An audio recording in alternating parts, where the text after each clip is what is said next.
The following podcast is an exclusive presentation of Project Entertainment Network. Thank you for coming to the Project Entertainment Network store. Please place your order. A good choice. A t-shirt for the horror show with Brian Keene. A Manta Method coffee mug. There's more. A Necrocast Icon hoodie. That's sharp. But why on earth would you want Bizong leggings? Wait, are you Mr. Frank? The Project Entertainment Network store, stacked with goodies from all your favorite podcasts.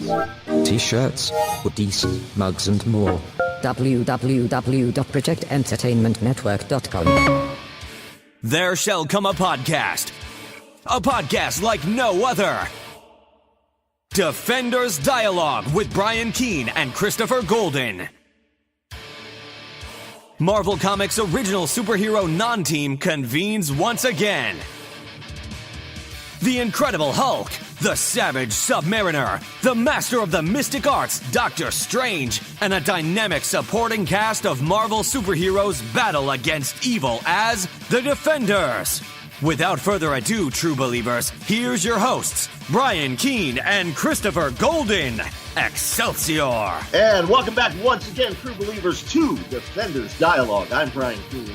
And I am Christopher Golden, Brian. And I say Excelsior to you. What a great episode that was last week with J.M.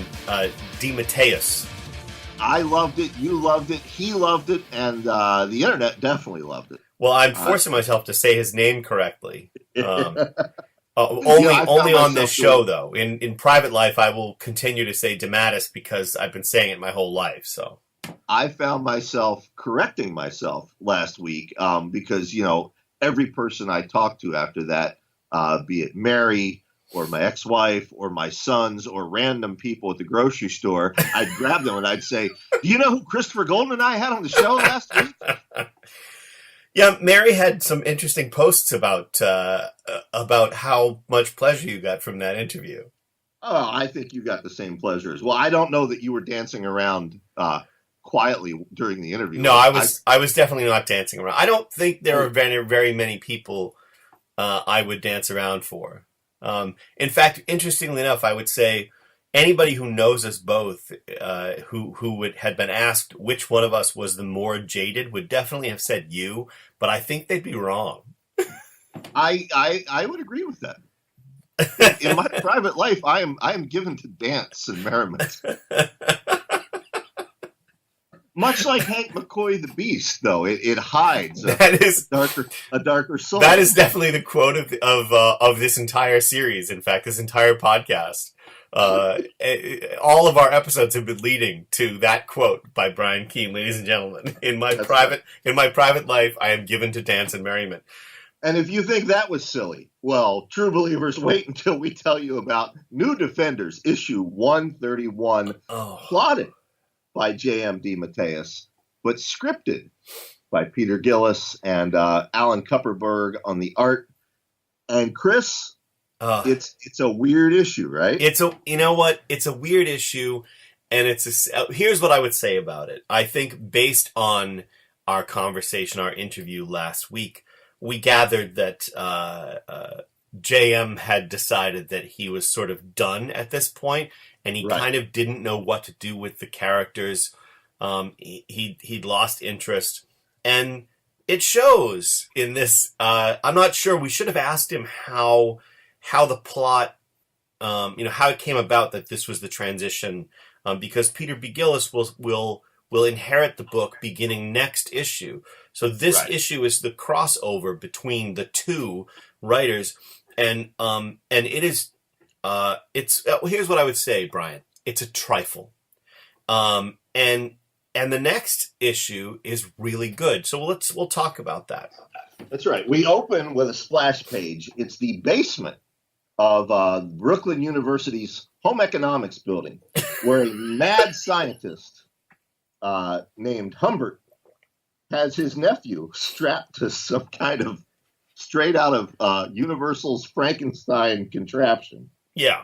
And let's just take a moment to sort of lay this out. Humbert is an elderly mad scientist, bug-eyed dude who who has somehow managed to build this gigantic Frankensteinian laboratory in the basement, in the boiler room of the university. Again, the home economics department, in spite of the fact that no scientific laboratory would hire him, the best job he can get is he's the janitor here. That's right. So the janitor has strapped his nephew, who looks like a character straight out of The Sopranos. He looks like a pre-Tony Soprano Tony Soprano. He does. And what we learn, Brian, we'll keep this. What we learn is that the uncle has gone through the entire.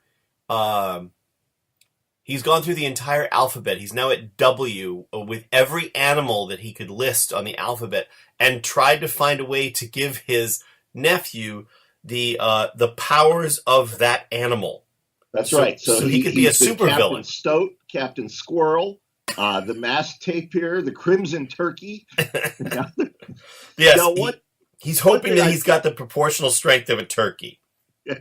One thing I did find interesting here, Uncle Humbert, the mad scientist, Alan Kupperberg very clearly modeled him after Marty Feldman, particularly in Young Frankenstein. Yes, absolutely. But yeah, so if it sounds silly, it's meant to be silly. Well, and here's my favorite moment in the whole issue. When now the nephew doesn't know, he thinks that he's got the proportional strength of a turkey. People think we're making this up. We're not making this up. No, we're not. And when I put this up on YouTube, I will, of course, scan the appropriate panels. Yeah, so you will see we're not making this. Yeah, so he thinks that he's got the but it turns out that he's been not keeping track of the alphabet correctly, which we'll get to in a second. Now, his uncle, this elderly Marty Feldman guy, lifts up a giant timber. He says, "I ram this huge oaken beam at you, and it shatters against your rock-hard skin like balsa wood." And this is my favorite part. This is clearly a comment by Peter Gillis about him coming into script and not knowing what the hell DeMatteis and Kupperberg have in mind, because the nephew goes, "Uncle, how did you lift up that huge oaken beam?" And the uncle goes, "Never mind that now, Hubert." If I remember correctly, we don't get an explanation. No, there's no explanation whatsoever. None. So Hubert punches through a wall, and he says, "Holy moly, I've got the proportional strength of," and he's not sure what. And we should point out, by the way, that the proportional strength of line is a reference to Spider-Man. Exactly. Because we'd always say he had the proportional strength of a spider, but go ahead. Right. Now, you'll remember last issue, Hank McCoy, a.k.a. The Beast, is about to go out on a college lecture speaking tour. We find the mad scientist reading the Daily Bugle. It says, "Defenders Save Nation, Henry McCoy, the Beast, to lecture at Brooklyn University." So we find out his entire plot here. The reason he's bombarding his nephew with all these strange animal powers for the last 10 years is he wants to defeat some superheroes and become famous. So while he's planning that, Hubert goes back to his room, and he's wondering, what fearsome beast could have given me the proportional strength of a W? What animal begins with W? We then find out that Hubert is a huge fan of the Beatles, and he picks up the Magical Mystery Tour album, and he says, and here's a reference to Batman. He says, "I've got it, an inspiration from the greatest group of all time, and I've even got the costume for it. I shall become a creature of the night. I shall become a..." Yes. And we know, since we know the title of the issue, what's coming, but we cut away to... I don't know, though. Do our younger listeners know what that is? Maybe not. So maybe we should tell them. Well, no, because he makes his appearance in costume in a moment. Let's hold them, they'll keep them with bated breath here. All right. So we cut away to the Beast and Angel and Iceman as the Beast is about to make a lecture, do a lecture at a college. Not coincidentally, I think the same college. So basically, he's got butterflies. He's nervous, but he's talking to his adoring fans prior to this, and all the people who are all over him, especially the women who seem to want the Beast's attention. They're fawning all over him. But Angel and Iceman want him to go away. So interesting enough for those who are reading Marvel comics in the teens now, Iceman identifies himself as Hank McCoy's boyfriend, Lance. He does. And he does this as a way to... Beast is horrified. And Iceman says, whatever happened to your sense of humor? Clearly, this is Iceman being funny, but for those who are looking for the suggestion that Iceman might have been gay all along, we now have, because we've learned subsequently that Bobby Drake is gay. Here's an interesting reference to that. Exactly. Absolutely. And I did not remember reading that as a teenager, and it really stood out at me as an adult rereading this issue. I was like, some seeds, even way back then. Unintentional or not. Unintentional, yeah. Now, here's what I want to say. This is where, frankly, Brian, I think we can really start skipping over a bunch of pages here. But go ahead. You tell it. Well, Hank is he's having stage fright. And props to Gillis and DeMatteis both. The Beast in his original form in the X-Men, he was this really smart guy, this academic, this guy of intellect. When he mutates further and actually looks like a beast, he changes his whole personality. He is given to dance and merriment, so to speak. But that clowning around is hiding the fact that he's not comfortable with who he is. And now he's here, he's having stage fright, and they're telling him just be yourself, and he's having a crisis of conscience. Who is he? What does that mean to be himself? Exactly. So I thought that was a nice touch. Well, that was a nice touch, but where we could skip is now we can summarize a lot of the appearance of Frogman, the fabulous Frogman. One of my favorite 1980s Marvel characters. Oh my God. I love me Frogman. Folks, if you've been looking for an opportunity to stop listening to this podcast, I believe that statement will do it. Horse shit. They sat through Elf with a Gun. They can sit through Frogman. Oh my God. All right. So basically, Frogman is the son of a supervillain called Leapfrog. That's right. And he basically steals his dad's costume and desperately wants to be a superhero. And in this case, he goes to see the Beast because he wants to sort of meet him and become buddies and partner up. So I think you're selling Frogman short. He's helped Spider-Man twice. He's helped the Human Torch. He helped Captain America. I mean, help is a strange word here, Brian. Marvel Team Up issue 131. He got his own spotlight. It was Spider-Man and Frogman. All right. Well, let's go through the rest of this issue and decide whether Frogman helps. Okay. So Frogman is very excited because the Beast is speaking at college, and he wants to go there and join the New Defenders. So Beast comes out. He does his shtick. He is, of course, hamming it up on stage, just completely hamming it up, not talking about anything serious or of substance. We then go to a Q&A, and the Q&A is shattered by Frogman making his appearance, leaping onto the stage. Now, let me just take a moment to describe Frogman, and maybe Brian will begin to rethink his adoration. I love Frogman. Frogman is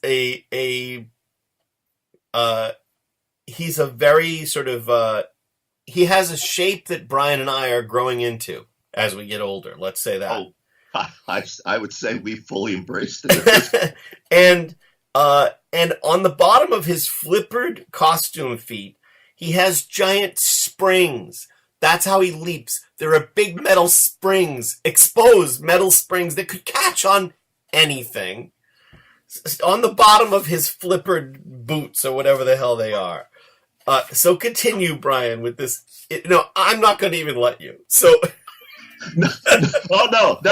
You opened the door. See, no. Here's the thing, my friend. I'm going to change your mind on Frogman. Right no, you're not. We may not have time for issue 132. Here's the thing. These stories take place in the Marvel universe, a universe where people are bitten by radioactive spiders, bombarded by cosmic rays, caught in the heart of a gamma bomb explosion. It's a universe where the Skrulls show up and invade every other Saturday, where Galactus hovers in the sky next to the Celestials, okay? If you're a normal person with no powers and not exposed to gamma radiation, or your family wasn't gunned down by the bomb, stay home.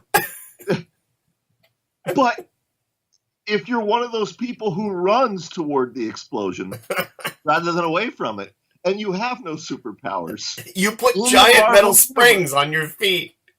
I think Frogman has heart. If I lived in the Marvel universe, I would be fucking Frogman. Wait, let me repeat.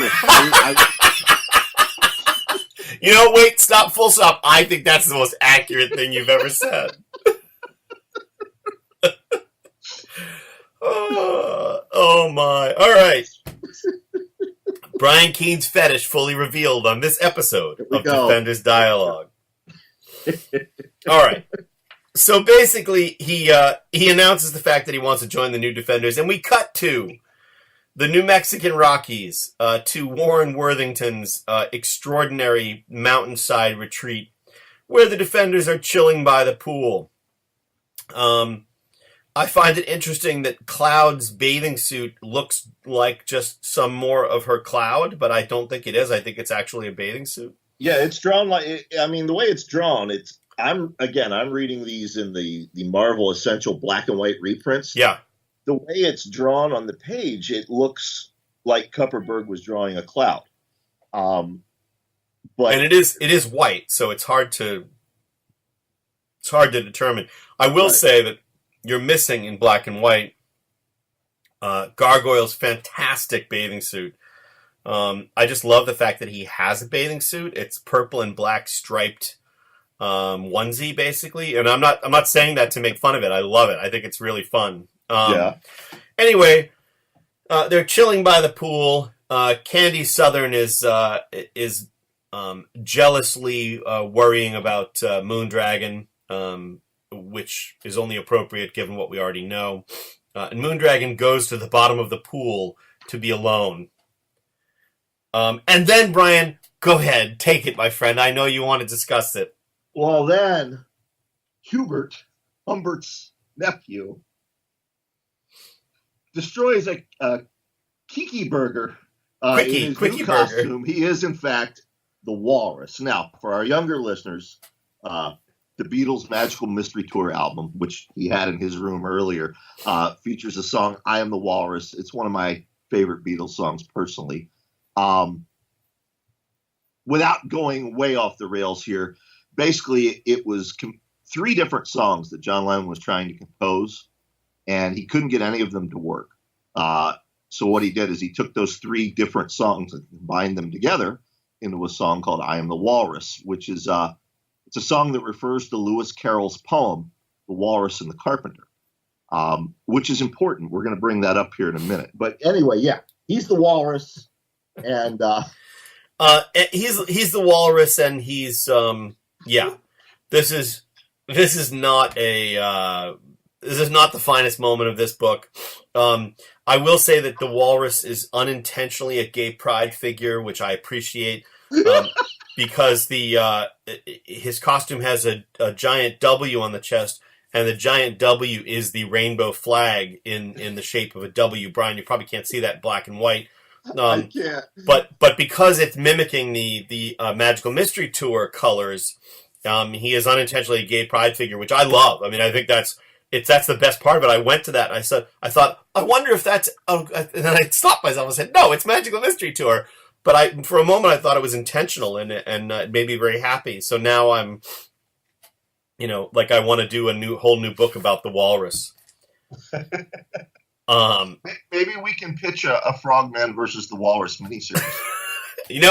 That would be the only time that Frogman was acceptable. All right.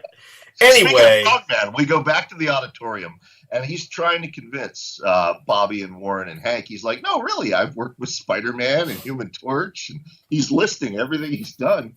And he's not wrong. He helped defeat Speed Demon and White Rabbit. Yeah, he helped defeat White Rabbit. And again, let's continue this issue to see how helpful he was. I thought we were going to spend 5 minutes on this issue. Little did I know that my disdain for this issue could not overcome your enthusiasm. Go ahead. They tell him he can't join the Defenders, and the crowd of college students turns on them. Warren tries to settle everybody down, and he says, look, being a superhero isn't a game, it's deadly. It's not like being a milkman, you have to be tough. And this was a great moment, actually. And this guy stands up in the audience and says, oh yeah, well, I'm a milkman and I'm tough, so watch it, buddy. That was a good moment. They're just digging themselves in deeper. The crowd is yelling for them to let the Frogman, the fabulous Frogman, join the new Defenders. And then, of course, the Walrus burst through the wall. But he was only expecting one superhero. Now, prior to this, his uncle had said, you go defeat the Beast and we'll be on Phil Donahue for sure, which was a daytime talk show at the time. Right. But now he says, there are 4 heroes here. What do I do now, Uncle? And his uncle says, why destroy all 4? 4 for the price of 1. It's the Carson Show, which at the time was the Tonight Show. It's the Tonight Show for us for sure. So yes, you're right. I mean, it's all about, I turned my idiot nephew into a Walrus villain, and now I'm going to get to be on the Tonight Show, which is not too far from the truth. I mean, he'd be on Morning Joe tomorrow morning at this point. Here's the thing. DeMatteis told us last week, what an influence Steve Gerber was on him. I think it shows here in this plot. This has Gerber all over it. Well, also, interestingly enough, this whole idea is the equivalent of the stuff that comes in when DeMatteis is working with Giffen. Exactly. Right. Exactly. I mean, but the thing is, it's not what I was expecting, nor what I wanted at this point in the run. But go ahead. Well, it's not what the Beast wants either, because he's had enough. And he paraphrases Lewis Carroll and attacks the Walrus. It does not go well. It does not go well. So you know what? I'm cutting to the chase here and saying that the Walrus, miraculously, because he's a combination of Luke Cage and the Blob, basically. Right. And the Defenders keep attacking him and basically bouncing off of him. To the point of near unconsciousness. Then Frogman goes to try to join in, and the Defenders run off after him, leaving Frogman momentarily behind. And then comes another, what I thought was a terrible / great moment. When, let's see, who is it? The Beast says, "All right, Turkey, this is it." And the Walrus uproots a tree and smashes the Defenders with it and says, "Turkey was last week, stupid."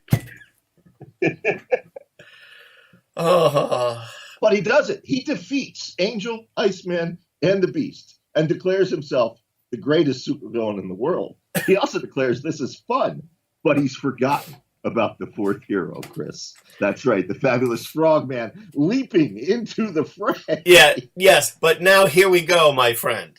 If you're not reading along, you might be mistaken, but it just says Frogman is unaware of the fact that whatever the rays were that his uncle bombarded him with to give him the proportional strength of a walrus, and I can't even fucking believe I'm saying those words, is that power is now fading. He's growing weak and disoriented, and only because of that, Frogman jumps into the air and misses him, And basically, he does get one flipper in, and yet still, the Walrus is able to backhand him into nigh unconsciousness, but the Walrus falls unconscious because of this. But of course, Brian's friend Frogman thinks he has won the day. The crowd thinks he's won the day, too. Frogman says, how about it, fellow defenders? And, the crowd are like, yeah, give the frog a break. 3 cheers for Frogman, yada, yada, yada.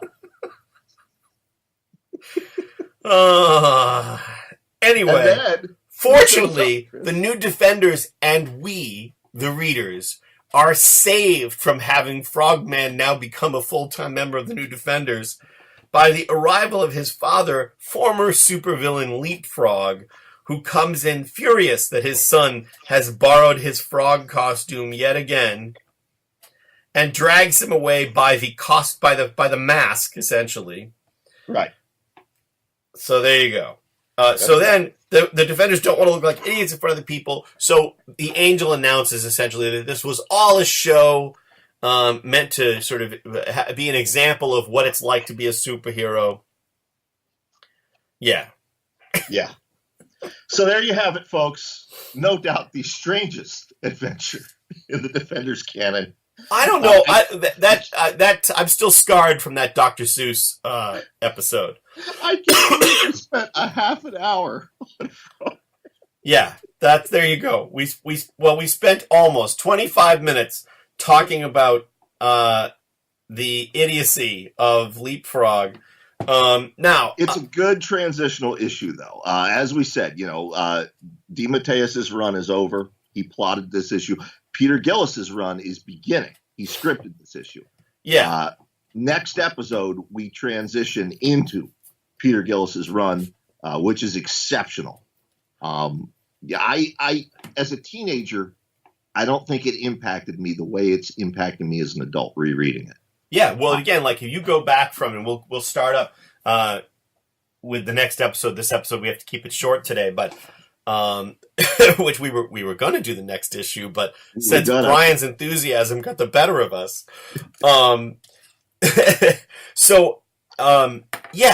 just before we sign off, it's really interesting because I always was a fan of Peter Gillis. In the 80s and in the 90s when I was reading other series that he wrote, even, things, there's a mini series I'm 99% sure was Gillis called Tail Gunner Joe from DC. A bunch of things that I was a fan of, but when I thought back on the Defenders, I remembered that he wrote the Defenders, but I didn't remember how long his tenure was. And we will be with Peter Gillis now for the duration of the series. That's right. And I believe we're going to have him on just as we did DeMatteis and just as we did Scott Edelman, correct? Yes. Yeah, that is the hope for sure. I will reach out to him again. I did have contact with him and he definitely said he was interested and more than willing to come on. And I'm excited about that because, again, these issues are really interesting. And it's also interesting to see that, I love this transition where you had DeMatteis doing really extraordinary, exemplary work that had such an impact on us, and then following his muse in creating the new Defenders and realizing once he had done it that suddenly what he'd done was put himself into a place where he wasn't that interested anymore. Yep. And you get Peter Gillis coming in and doing his thing. So it's almost like the choices DeMatteis made were choices that were sort of then didn't work for him. But Gillis comes in and does really interesting things with this book. So I'm looking forward to going over that with you, my friend. Absolutely, my friend. And in the meantime, folks, if you enjoy this show, you might also enjoy Chris's other podcast, Three Guys with Beards. He does that every week with Jonathan Mayberry, James Moore, and a host of rotating co-hosts. Are you required to have a beard to co-host that show? No, not at all. In fact, we are going to have a number of upcoming co-hosts who are anything but bearded. Okay, and you might also enjoy the non-bearded Horror Show with Brian Keene. That's a show I do every week. with Dave Thomas, Mary San Giovanni, Mike Lombardo, Dungeon Master 77.1, Phoebe, Matt Wilderson. We have just all kinds of co-hosts. And, does Dungeon Master 77.1 have a beard? He does not, but he's very excited because he's getting hair under his arms now, so he's very excited by that. He will murder you, but go ahead. Of course, both of those shows are available wherever you listen to Defenders Dialogue, and they're made possible by the Project Entertainment Network. If you enjoy the show and you want to show your support, go to projectentertainmentnetwork.com, and there you can buy Defenders Dialogue coffee mugs or mouse pads or pillows or T-shirts or whatever strikes your fancy. Until next week, I would personally like to say goo goo gajoob in honor of the walrus. Well, I would like to say from Brian Keene and the Fabulous Frogman, Excelsior, true believers. We'll see you next week, folks. You're listening to American Top 40. More tragedy in the news today. Kim Kardashian has a new baby. What the hell? There's nothing good to listen to. Hey, wait, what's this? Anything moist looks delicious. You gotta roll that out. See, it makes me do weird things. I don't like it. God damn it. I'd be going down on myself? Shit. Hey guys, it's Bill, Mick, Maya. and Junior. from the Unsupervised Podcast. Check us out every Thursday on the Project Entertainment Network. Take a break from the stress of the world and come have a laugh with or at us. Bill. My Favorite Story, a podcast author anthology featuring short fiction from the hosts of the Project Entertainment Network shows. Three guys with beards: Jim Moore, Jonathan Maybar, and Chris Golden. Tom Clark from Necrocast, Ig-On. Brian Keene of The Horror Show. Chuck Buda. And Armand Rosamilia of the Mando Method. Mary San Giovanni of Cosmic Shenanigans. Jay Wilburn from Matters of Faith. John Urbancic of Ink Stains. Biz Ung's Mr. Frank. Available on Kindle and in paperback and through the Project Entertainment Network store. www.projectentertainmentnetwork.com. This has been an exclusive presentation of the Project Entertainment Network.